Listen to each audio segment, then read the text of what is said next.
Peristiwa Isra Mi'raj Nabi Muhammad adalah suatu perjalanan spiritual yang luar biasa yang dialami oleh Rasulullah Shallallahu Alaihi Wasallam yang terjadi pada suatu malam, yaitu dari Masjidil Haram di Mekah menuju Masjidil Aqsa di Yerusalem yang sekarang dikenal dengan Palestina, lantas berlanjut hingga ke langit ketujuh dan Sidratul Muntaha, yang mana di sana ia akan bertemu langsung dengan Allah Subhanahu wa Ta'ala. Dan berikut sepenggal kisah tentang perjalanan Rasulullah saat Isra Mi'raj.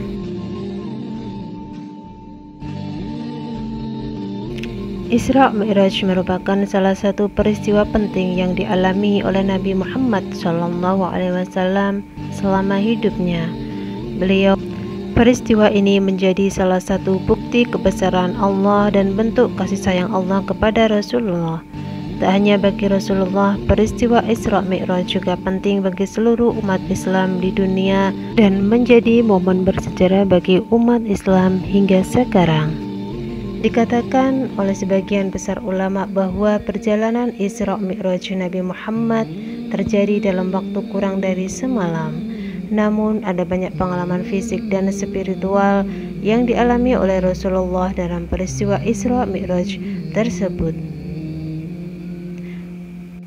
terutama ketika Nabi Muhammad SAW menerima perintah sholat 5 waktu dari Allah Subhanahu wa Ta'ala. Peristiwa Isra Mi'raj terjadi pada tanggal 27 Rajab tahun 10 kenabian. Kala itu Rasulullah SAW sedang berbaring di kamarnya. Lalu tiba-tiba malaikat Jibril, Mikail, dan Israfil mendatanginya dan mengajaknya pergi. Kemudian Nabi Muhammad dibawa oleh para malaikat menuju sumur Zam-Zam. Pada saat itu beliau tidak tahu malaikat Jibril membelah dada Rasulullah dan membersihkannya menggunakan air Zam-Zam. Meski awalnya takut, Rasulullah pasrah. Hal ini dilakukan untuk mempersiapkan beliau sebelum dibawa melihat sesuatu yang luar biasa yang akan ditunjukkan oleh Allah. Rasulullah kemudian pergi dari Masjidil Haram menuju Masjidil Aqsa dengan menggunakan buraq. Setibanya di Masjidil Aqsa, Nabi Muhammad menempatkan buraqnya.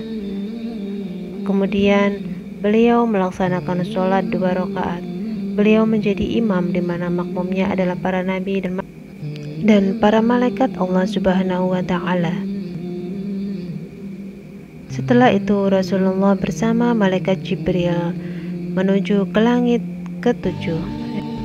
Di setiap lapisan langit Nabi Muhammad bertemu dengan nabi-nabi terdahulu. Di langit pertama, Nabi Muhammad bertemu dengan laki-laki berbadan tinggi mencapai 60 siku ke langit, sekitar 27 meter. Laki-laki itu tersenyum ketika melihat ke kanan dan menangis ketika melihat ke kiri. Ia adalah Nabi Adam alaihissalam, manusia sekaligus nabi pertama. Saat melihat ke sebelah kanan, ia tersenyum karena melihat keturunannya yang masuk surga, dan saat ia melihat ke kiri, beliau menangis karena melihat keturunannya yang masuk neraka. Saat tiba di langit kedua, Nabi Muhammad bertemu dengan Nabi Yahya dan Nabi Isa alaihissalam. Rasulullah disapa, "Selamat datang wahai saudaraku yang soleh." Setibanya di langit ketiga, Nabi Muhammad bertemu dengan Nabi Yusuf alaihissalam. Rasulullah mengatakan bahwa benar Nabi Yusuf mewarisi setengah kegagahan dunia. Di langit keempat, Rasulullah bertemu dengan Nabi yang pertama kali menulis menggunakan pena dan menjahit pakaian, yaitu Nabi Idris alaihissalam. "Selamat datang saudaraku Nabi yang soleh," sambut Nabi Idris kepada Rasulullah.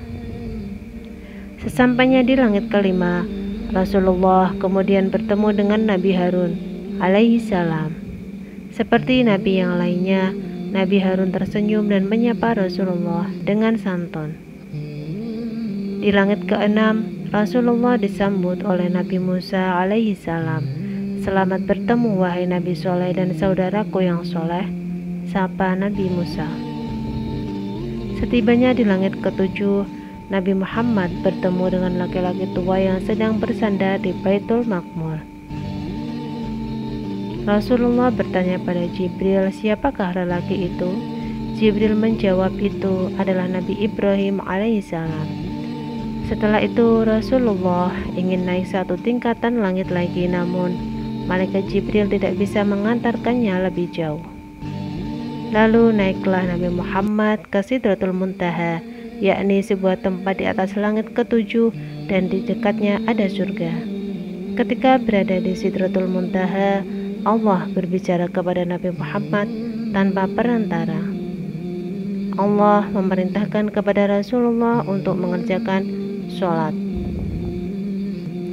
Pada saat itu Allah memerintahkan kepada Rasul dan umatnya untuk melakukan sholat 5 waktu sehari. Ketika hendak turun, Rasul bertemu dengan Nabi Musa di langit ke-6. Lantas beliau bertanya pada Rasul, apa yang Allah sampaikan padamu?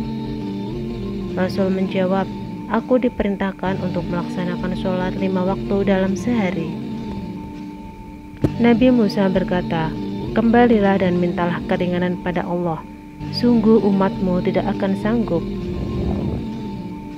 Rasulullah pun memohon kepada Allah untuk meminta keringanan sholat.